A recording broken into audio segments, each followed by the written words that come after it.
Hello, all of you Vainglorious and wonderful people. Like every DLC for GTA Online, the Diamond Casino and Resort DLC included vehicles that were downloaded with the update, but have not yet been released for purchase in the game. We're going to look at all of those vehicles right now. I'm going to show you the customization options available for these vehicles, then take you on a test drive of each one. And I'm not going to be talking through the entire video, so you can also hear the sounds from each vehicle. This is the second video for this DLC, where we're looking at everything from Legendary Motorsports. To check out everything from Southern San Andreas Super Autos, be sure to check out the first video. The Lampadati Novak is up next, since I'm going in order from least to most expensive. This SUV looks decent, and it makes a nice sound, but it's not all that nice to drive. I should mention though that I used Project Homecoming's 5M server to record these vehicles, and they use an older version of the game. So the handling and performance that I experienced may not be exactly what we experience once each of these vehicles do become available. But still, I doubt much can really solve the excessive body roll and lack of grip that the Novak encountered. At $605,000 GTA dollars, I really don't think it's going to be worth the price.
Okay, so I'm not really sure what subset of players the Western Rampant Rocket is supposed to appeal to, and I'm not really sure I want to meet them in a dark alley. This thing is weird. It's a motorcycle that can't turn, while also being incapable of a wheelie. It has a massive engine in front of the rider, and there's enough sheet metal there to have a full-fledged racing livery. It does go fairly quick in a straight line, but honestly, that's all it can really do. I'm really curious though, since this thing is a motorcycle, can it be stored in our MC Clubhouse garage? It seems to me like it won't fit. But if you're willing to spend $925,000 GTA dollars on this bizarre creation, you can find out. I'll leave you to that because I seriously doubt I'll be buying it. Oh my god, though, wait, I just had another thought. Can you imagine this thing in stunt races that are locked to motorcycles? That would be hilarious. Okay, on second thought, maybe I will buy it.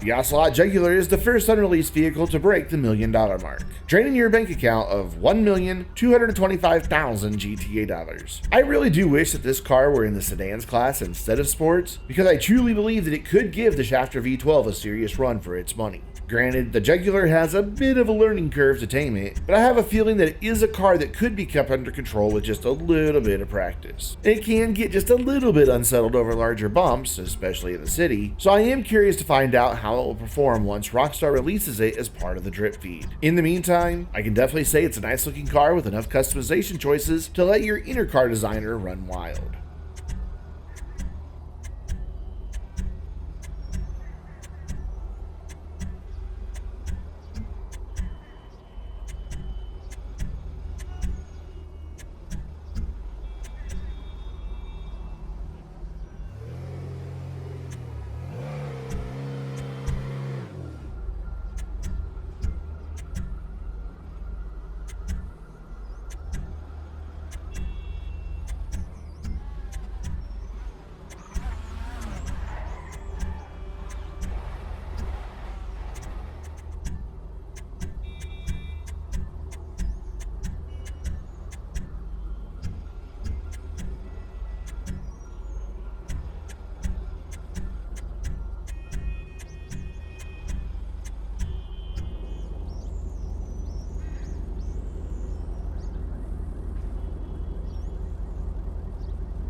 Our next car, the Locust, is also from Ocelot, and it'll set you back $1,625,000 GTA dollars. I wish I had good things to say about this car, but I don't know. Let's start with how this thing looks. Now, I am all for the idea of a small, light, open-air sports car. Those are awesome, but this one just doesn't look quite right. I can't really put my finger on it, but the visual appeal is just not there. In the right colors, with just the right livery, and the right visual modifications, it's not ugly, but it's still not great looking. Sadly, things do not get much better once you ignore its looks and get in behind the steering wheel. Sure, it's quick enough, but it doesn't drive very nice. The back end lacks grip, and the entire car is so unsettled that it just bounces its way across every imperfection in the road. For this much money, this car should be much better. But again, Rockstar really hasn't been in the habit lately of releasing expensive cars that are actually also good cars.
Moving on, we have the Neo, brought to us by brand new manufacturer in GTA Online universe, Vysser. In its stock form, this $1,875,000 supercar might not turn too many heads. But once you start adding on some key visual modifications, things start coming together. Personally, I think it's a rather fantastic looking car, and even if it turns out to be a dud in performance, it's a car I will gladly add to my collection. In the test drive, you're going to notice the car getting away from me a few times. Now, usually I'm able to easily determine if it's my own lack of skill or a design flaw in the car that causes these problems. But with the Neo, I wasn't quite sure which one to blame. Maybe both? I am anxious to see how it fares in the hand of GTA Online's tame racing driver once it is released.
Is any GTA Online DLC really complete without a few Italians showing up to the party? Pegassi did not disappoint in that regard with the Zorrusso, or however you say it. This thing could wind up being as easy to drive as a dead decaying weasel, and I'd still buy it. Thankfully, it handles much better than that. It was an absolute treat to drive. While it has enough power to get you into trouble, it's also a very easy to drive car that quickly forgives any mistake that you make. I enjoyed it so much that I wound up driving the car all the way out to Sandy Shores. Of course, as with any car, I never have any idea if it's going to wind up being competitive on a racing track, but I kind of hope that it is. I mean, who wouldn't want a car that looks this good sitting on the podium of any racing event?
If any in-game car company was going to be the first to break the $2 million mark, it was definitely going to be Progen, and they did it with the Emerus, which cost a staggering $2,750,000 GTA dollars. Fully upgraded, this thing is going to set you back over $3 million bucks. So, is it worth it? Well, that's subjective really, and that's going to vary from player to player. For me, I'm not so sure. I do like its design quite a bit, and you can make it look even better with the host of visual mods that are available for this car. Done up well, it is absolutely stunning to look at, but things start to get a little more hazy once you drive it. For starters, it doesn't really seem to keep its composure over the bigger bumps. On top of that, it's kind of a handful to drive. Sure, a couple of the times that the rear end stepped out was due to me being a little bit overzealous with the throttle, but not all of them. Beyond that though, there was just something about this car, quick though it may be, that makes me think that it would not be my first choice when deciding what to drive.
And finally, the most expensive car in the Casino DLC costs $2,875,000 GTA dollars, and it's the Benefactor Krieger. Despite its eye-watering price tag, this car definitely creates the shut up and take my money response. Once you remove those stupid looking fins from the car, it's incredibly good looking. Now, I know that not everybody is going to agree with me, and I'm fine with that, because those people are wrong. Seriously, I love the look of this car, and it just keeps on getting better once you start it up and push it to its limits. Well, I mean, I guess it has limits. I didn't really find them. It felt like maybe its top speed wasn't quite on par with some others, but I didn't really mind. The Krieger was an absolute joy to drive, and I kept driving it long after I finished recording the footage for this video.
And so that's 14 out of the 15 unreleased vehicles from the Diamond Casino and Resort DLC for GTA Online. I'd love to know which one are your favorites and which ones you just can't wait to buy. Be sure to leave a comment down below letting me know. Or you know what, better yet, join the Vainglorious Discord server where we have a very active GTA Online community, among other games, and where we love to break down our thoughts on all of these cars. The link to join our Discord server is in the description down below. And if you enjoyed this video, then be sure to stick around my channel for weekly Rockstar news videos, along with videos from a ton of other games that I play. And maybe even go check out my Twitch channel over at twitch.tv/Vainglorious Gaming, where I stream 3 days every week. I have several more videos planned covering this wildly anticipated update for GTA Online, but until then, I'm Brandon, reminding you to stay vainglorious.